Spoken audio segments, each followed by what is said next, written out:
"Daddy, my feet hurt," little Ava whimpered, tugging on Andrew Keller's worn flannel sleeve as the crowd pushed in around them. "I know, sweetheart," Andrew said softly, crouching to her level. "Just a little longer, okay? We'll get ice cream after this." He offered her a tired smile, brushing a curl from her cheek. They were standing in the middle of a packed plaza downtown, waiting for the city's annual holiday tree lighting. Andrew had promised Ava something magical tonight, even if his wallet said otherwise. He'd picked her up from her preschool job early, packed a peanut butter sandwich, and made the trek into the city with only a couple crumpled bills in his back pocket. But Ava didn't care about the money. She clung to his hand and believed in magic, and he was determined to give her some. Then he spotted her struggling to balance in heels, juggling a coffee cup and what looked like a designer handbag, clearly out of place among the crowd. A woman with dark waves tumbling over her shoulders and a look in her eyes like she hadn't slept in days.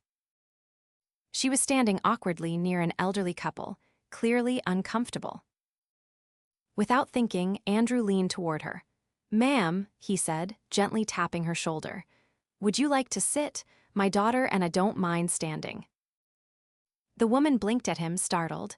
"Are you sure?" "Absolutely." He gave her a tired grin. "You look like you could use it more than I can." She hesitated for a beat, then smiled back. "That's incredibly kind of you, thank you." He lifted Ava into his arms and motioned to the bench behind them. "Go ahead." The woman sat, smoothing her long coat, her legs crossing gracefully. "I'm Dakota Zeller," she said, glancing up at him. Andrew shifted Ava to his other arm. "Andrew, this is Ava." "Hi," Dakota said gently to the little girl. "You have the prettiest coat I've ever seen." Ava beamed. "My daddy got it at the thrift store. It's purple." Dakota's smile faltered for a second, and Andrew noticed. He didn't like pity. He cleared his throat, looking away. "We come here every year," he said. "Ava likes the lights." "I've actually never been," Dakota admitted. "Too many meetings, too many excuses." Andrew raised a brow. "You live in the city and never saw the tree lighting." Dakota shrugged. "I guess I forgot how to. Just be a person sometimes." He chuckled, shifting Ava again. "I get that." They stood in silence for a moment, the buzz of the crowd blending with carolers in the distance. Then Dakota asked, "So, do you always offer seats to strangers?" "Only the ones in heels that look like they regret every life choice," he teased. She laughed. They were a poor decision. Andrew smiled, and for the first time in weeks, it felt real. The countdown began. 10, 9, 8. He set Ava down, and she squealed, tugging his hand excitedly. Dakota stood beside them, her shoulder brushing his. 3, 2, 1. The tree burst into brilliant light, and Ava gasped, her face glowing. Andrew looked down at her, then sideways, and caught Dakota staring at him. Her eyes weren't on the tree, they were on him. It threw him off.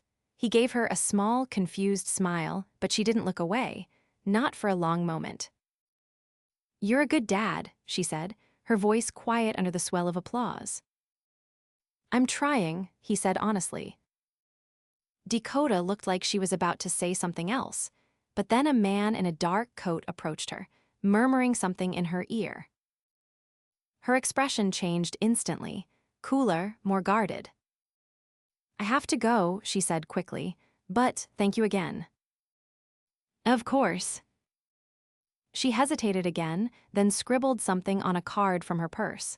"Here, just in case." Andrew took the card, not looking at it until she disappeared into the crowd. Dakota Zeller. Zeller Technologies. CEO. He blinked. "No way." Ava tugged his hand. "Daddy, can we get ice cream now?" Andrew tucked the card into his pocket and smiled. "Yeah, cupcake, let's go get magic."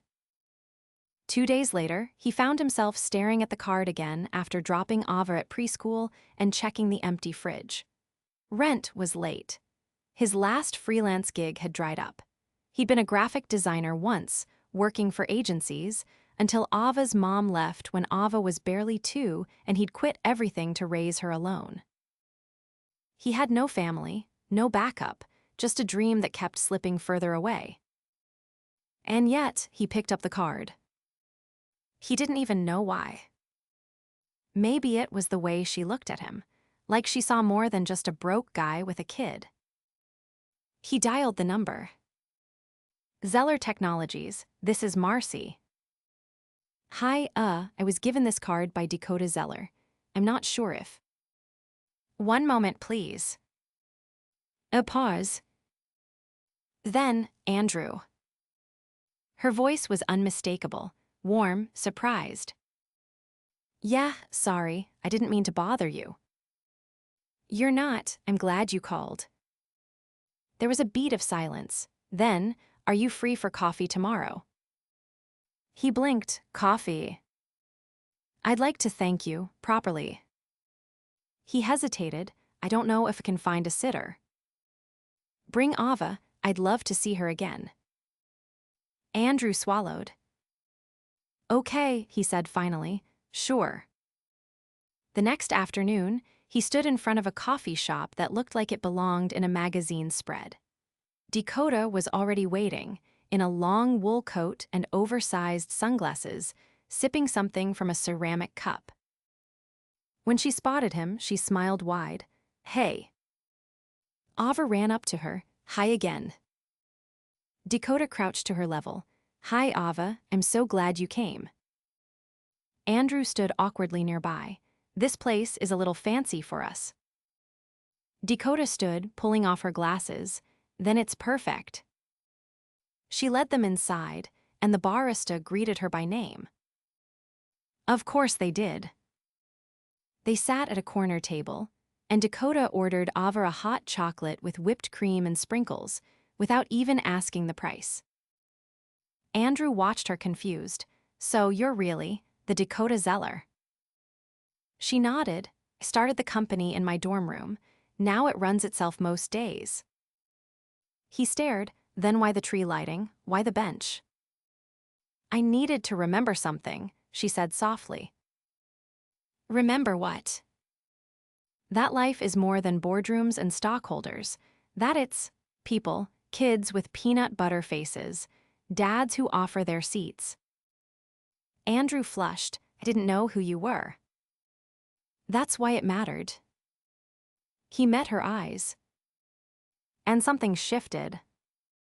Dakota leaned in, her voice lower. Haven't stopped thinking about you. Andrew was speechless. She smiled. Would you let me see you again? He nodded slowly. Yes, I think I would. Ava giggled beside them, whipped cream on her nose. Dakota laughed and gently wiped it off with a napkin. And just like that, something beautiful began.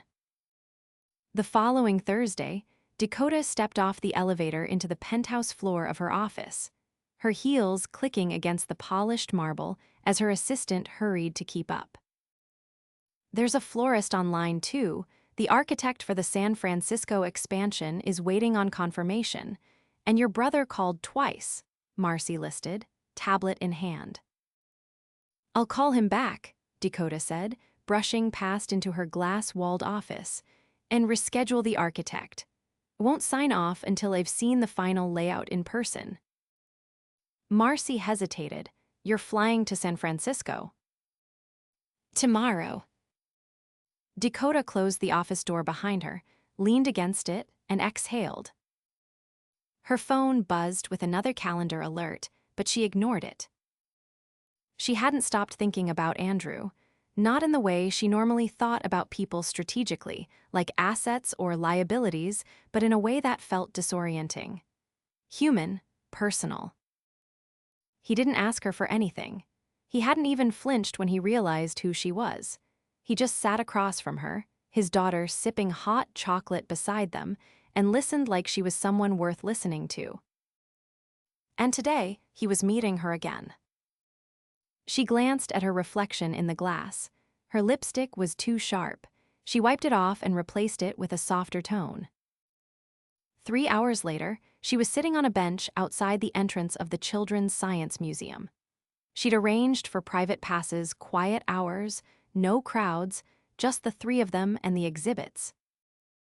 Ava ran up first, waving wildly. "Miss Dakota, look, I brought my dinosaur."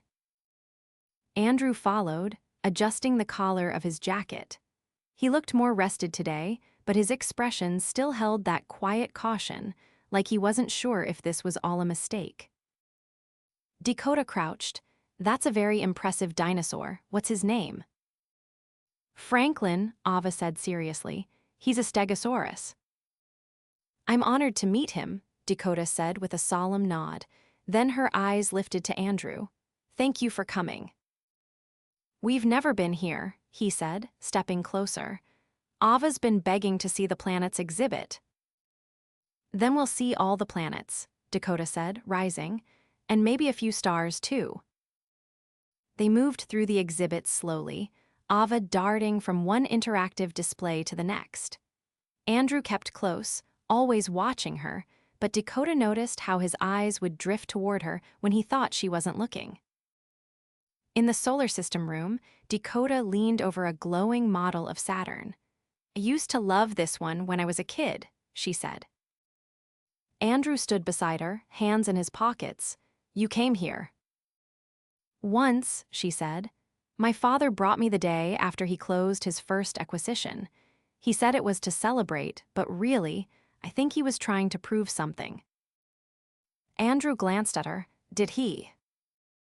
"No," she said quietly. "He left 6 months later, said I was too much like my mother." Andrew didn't speak, but his eyes softened. Dakota turned to him. "What about you? What you want to be when you were little?" "A pilot," he said after a pause.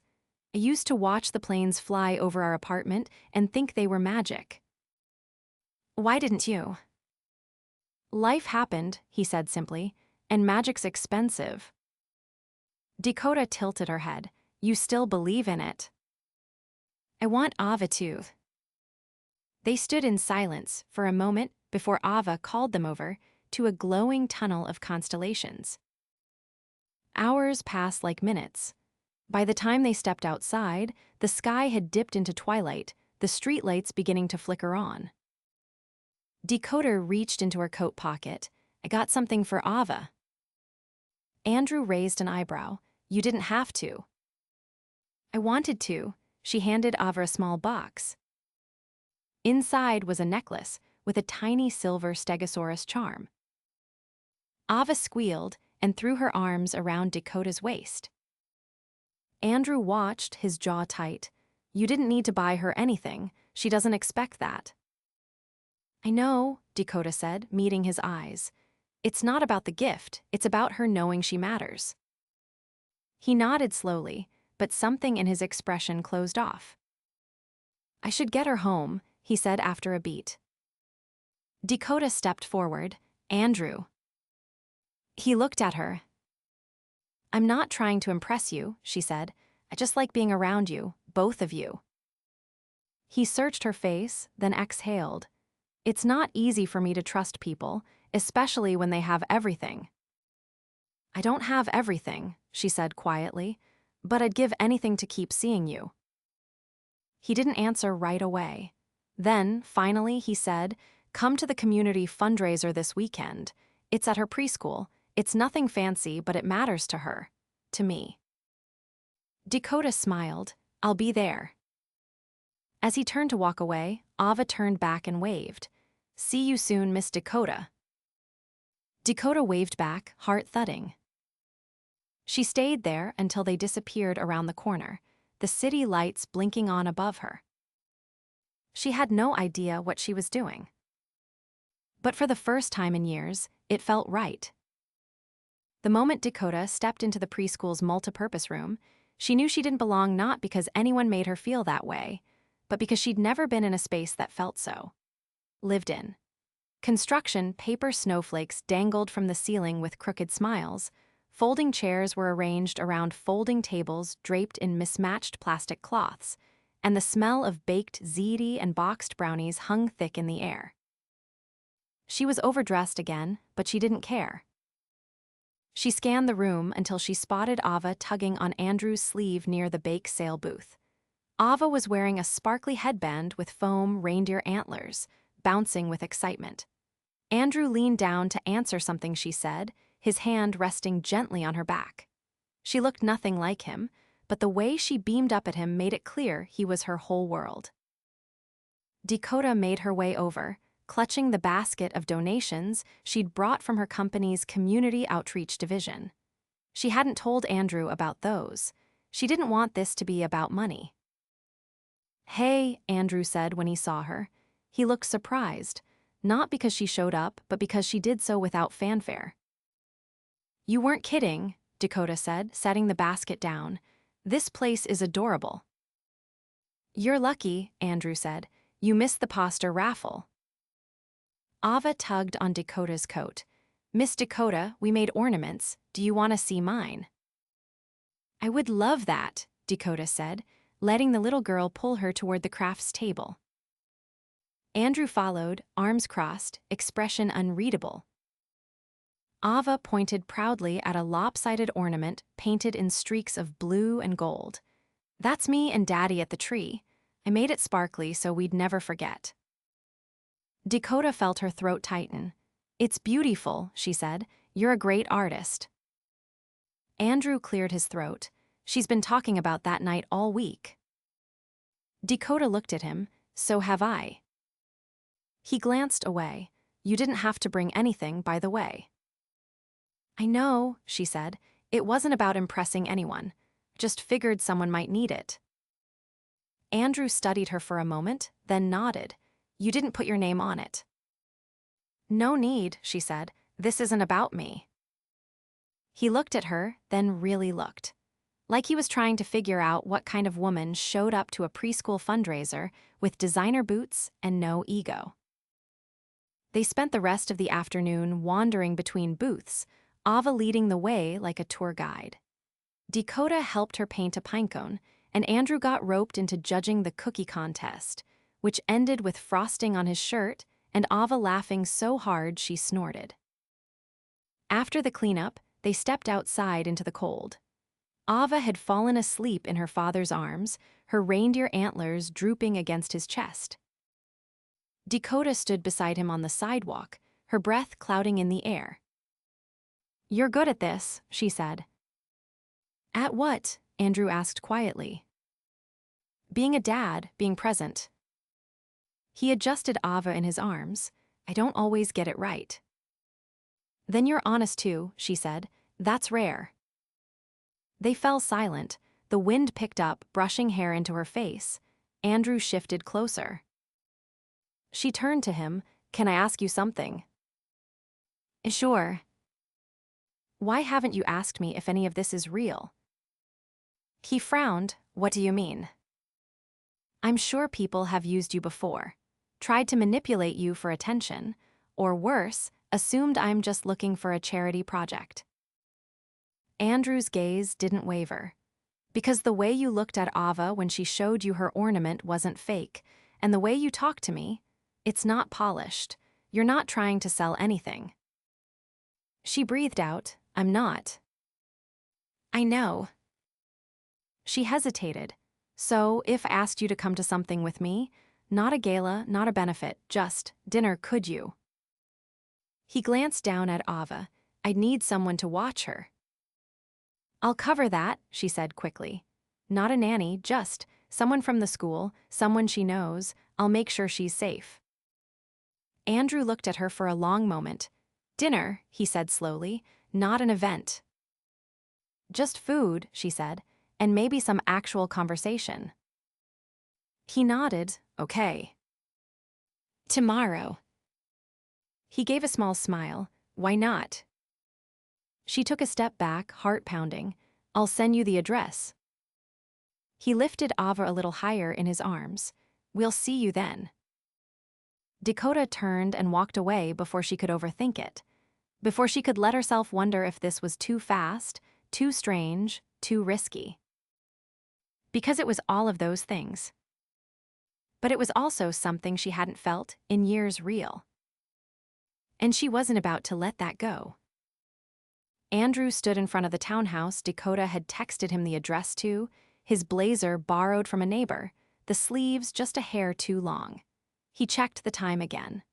The sitter had arrived 10 minutes early, a woman from Ava's preschool who knew her favorite bedtime story and which nightlight bulb flickered less. Ava had barely noticed him leave. His hand hovered over the brass knocker, then he exhaled and tapped twice. The door opened almost instantly. Dakota stood barefoot, wearing a soft navy wrap dress that fell just below her knees. Her hair wasn't curled, just loose around her shoulders, and she looked different, softer, more like herself. "I didn't want this to feel like a meeting," she said, stepping aside to let him in. "It doesn't," Andrew replied as he entered, "unless your boardroom has throw pillows." She laughed gently. "Come through." He followed her down the hall into a dining room that was nothing like he expected. No towering flower arrangements or gold-plated cutlery, just a small round table set for two with mismatched ceramic plates and a single candle flickering between them. "You cooked?" he asked, surprised. "I ordered," she admitted, "but plated it myself. That counts for something, right?" He grinned. "Absolutely. Presentation is half the battle." They sat across from each other, and the silence that fell was warm, not awkward. She poured him a glass of wine, then watched him take a sip. "I kept thinking about what you said," she said finally, "about wanting Ava to believe in magic." Andrew looked up. "Yes. I don't think anyone ever wanted that for me," she said. "I was taught that magic was for people who didn't work hard enough." He set his glass down. "That's a hell of a thing to teach a kid." She nodded. "I used to sleep with a flashlight under my pillow so I could finish reading stories after lights out. I told myself that if I could just finish one more chapter, I'd wake up and the world would be different." Andrew leaned forward slightly. "Did it ever work?" "Not once," she said, "but I kept doing it anyway." He studied her. "You're not what I expected." "I know," she said, her voice quieter. "Neither are you." They ate slowly, the city lights glowing through the tall windows. At one point, Dakota reached across the table and gently brushed a piece of lint from the cuff of his jacket. Her fingers paused there, just a second too long. "I've been thinking about something," she said. Andrew raised an eyebrow. "That sounds dangerous." Dakota smiled faintly. "I want to show you something, both of you." "And now?" "Tomorrow," she said, "I'll send a car. You'll need to pack an overnight bag for you and Ava." He hesitated. "Dakota. You trust me, don't you?" He searched her face. "Yeah, I do." She stood then and motioned for him to follow. He did, through a hallway lined with framed photographs, none of people, just places, landscapes, cities, and into a room with a grand piano tucked into the corner.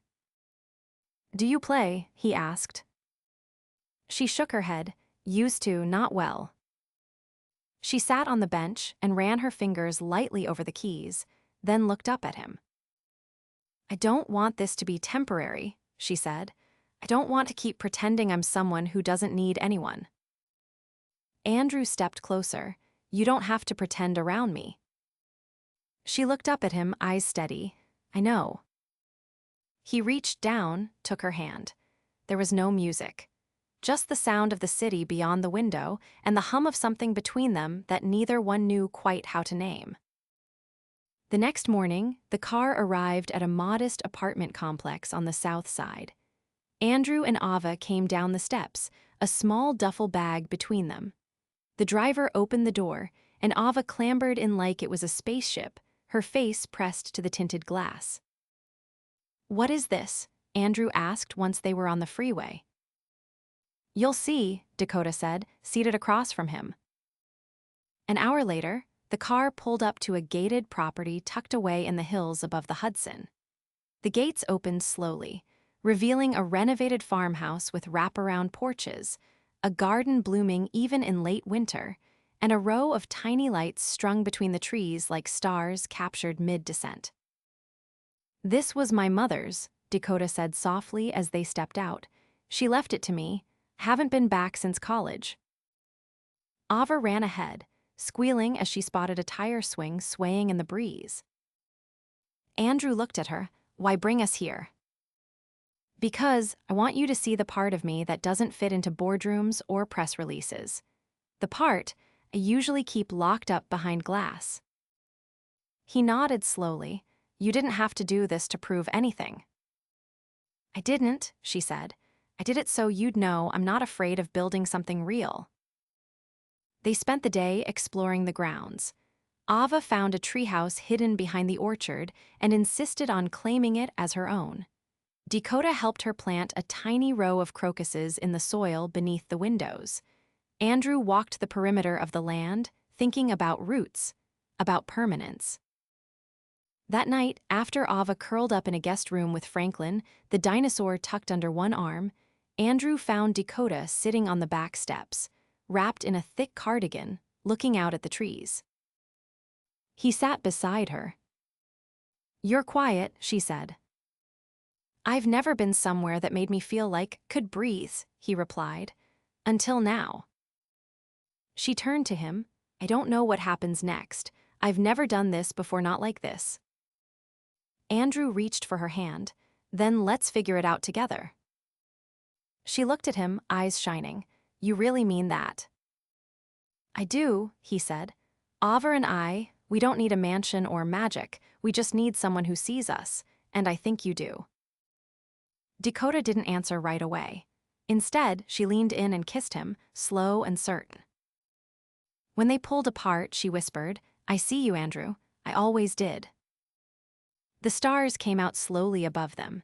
No cameras, no audience, just the quiet promise of something new. And this time, neither of them ran from it. Andrew glanced at the rearview mirror, catching a glimpse of Ava fast asleep in the backseat, her cheek pressed against Franklin the Stegosaurus. The soft hum of the road beneath the tires and the scent of lavender from the sachet Dakota had placed in his overnight bag made the long drive back from the farmhouse feel strangely peaceful. "She didn't even make it past the first stoplight," Dakota said beside him, her voice low, smile easy. "She planted flowers and conquered a treehouse," Andrew replied. "I'm surprised she made it that far." The city skyline shimmered in the distance, but Andrew didn't feel the usual tightness in his chest. Something had shifted. The weekend had peeled back layers he didn't know he'd been wearing, layers of worry, of needing to do everything alone, of bracing for disappointment.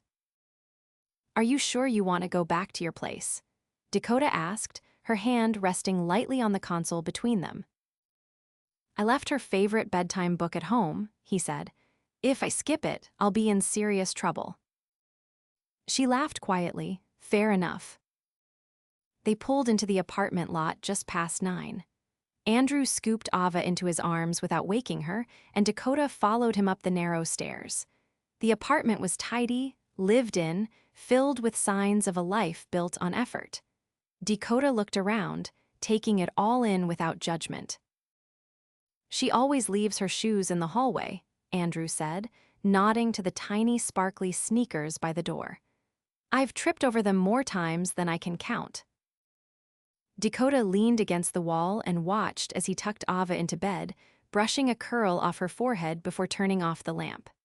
When he stepped back into the living room, she was still there, arms folded gently, eyes soft. "I like it here," she said. "It feels like life." "It's not much," he replied. "It's honest." He stood in front of her, unsure of what came next. "You don't have to stay," he said. "I know you've got a million things waiting for you." "I do," she said, "but none of them matter tonight." They sat on the couch, knees touching. The silence between them was different now, not tentative intimate. Dakota rested her hand over his, and he turned his palm to lace their fingers together. I used to think love had to be this dramatic thing, she said. All grand gestures and chaos, but this, it's steady. And I didn't realize how much I needed steady until I met you. Andrew watched her for a long moment. I used to think I had to do everything alone, that letting someone in was weakness. But you don't make me feel small, you make me feel seen. Her eyes shone. Andrew, I love you. He didn't hesitate. I love you too. It wasn't said like a confession. It was said like a decision, steady, grounded, real. She leaned in and he kissed her gently, his hand sliding along her jaw, her fingers curling into his shirt. It wasn't rushed. It wasn't desperate. It was a promise. The next morning, Dakota returned to her office with a different energy. She walked past her assistant with a quiet good morning and into her boardroom, where half a dozen executives sat waiting. She stood at the head of the table, her expression calm. I'm restructuring operations, she said, effective immediately. One of the older men frowned. You're what? We're allocating more resources to local initiatives, tech programs in underserved schools, mentorship partnerships. And we're setting up a family grant fund for single parents pursuing careers in design, engineering, and development. There was silence. Dakota, one woman said carefully, that's a huge shift in direction. I know, she said, it's overdue. Later that afternoon, she stood outside the preschool, waiting. Ava came sprinting out first, waving a piece of paper. Look, I drew our house and Miss Dakota and Daddy and Franklin. Dakota crouched to admire the drawing, her eyes lighting up. Is that me with giant hair? Ava nodded proudly. You're the queen of the garden. Andrew walked up behind them, grinning. She's not wrong. Dakota stood and reached for his hand without hesitation. He laced their fingers together as if it had always been that way. A week later, they moved into the farmhouse. Not because it was grand. Because it felt like home. Dakota kept her office in the city, but she worked from the sunroom most days, sipping coffee, while Ava built forts out of couch cushions. Andrew took on a new role designing visual curriculum for an education startup she'd connected him with. He worked from the converted barn out back, the one they'd turned into his personal studio. On weekends, they wandered the property together. Ava named every tree, Dakota planted wildflowers, and Andrew hung a tire swing that he reinforced twice to be safe. They didn't need grand gestures anymore. Their life was the gesture. One evening, as the sun dipped low and the trees swayed gently in the breeze, Dakota stepped onto the porch where Andrew stood watching Ava chase fireflies. She wrapped her arms around his waist from behind. What are you thinking? That I never saw this coming, he said, and that I wouldn't change a second of it. She leaned her head against his back. Neither would I. He turned to face her, slid a ring onto her finger without a word. It wasn't a diamond. It was a braided band of gold and platinum with a small sapphire Ava's birthstone. Dakota looked down at it, breath-catching. He met her eyes. We're already family. This just makes it official. She nodded, tears in her lashes. Yes, 1,000 times yes. From the yard, Ava shouted, Daddy, Miss Dakota, caught a glowing bug. He laughed and pulled her into his arms. We'll be right there, cupcake. They stood together on the porch, arms wrapped around each other, the farmhouse glowing behind them, the stars coming out one by one overhead. A life neither of them expected. A love neither of them were looking for. And a future they couldn't imagine without each other.